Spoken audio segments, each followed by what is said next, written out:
જય માતાજી। શું તમે જાણો છો તમારા ઘરનું મંદિર જ તમારી બરબાદીનું કારણ હોઈ શકે છે? તો એ કેવી રીતે, ચાલો જાણીએ। જો તમે પણ તમારા ઘરના મંદિરમાં આ ભૂલો કરતા હોય તો તેને આજે જ સુધારજો, જે હું તમને જણાવું છું।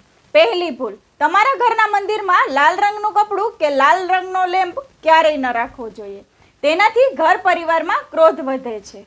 બીજી ભૂલ, ઘરના મંદિરમાં બાકસ ન રાખવી જોઈએ, તેના માટે કોઈ ડબ્બો રાખો અને તેની અંદર રાખો અને તેને મંદિરમાં ના મૂકો।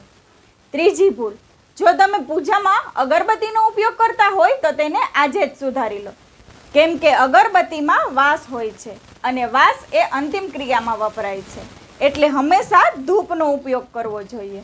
ભગવાનને ધૂપ આપવા માટે અગરબત્તી નહીં। ચોથી ભૂલ, તમારા ઘરના મંદિરમાં કોઈ મૂર્તિ ખંડિત છે અથવા બે મૂર્તિ કે બે ફોટા છે તો તેમાંથી એક વિસર્જિત કરી દો। બે ભગવાન કે બે મૂર્તિ એક સાથે મંદિરમાં ન રાખવી જોઈએ, તેને અશુભ માનવામાં આવે છે। તો આજે જ તમારી આ ભૂલને સુધારી દો। જય માતાજી।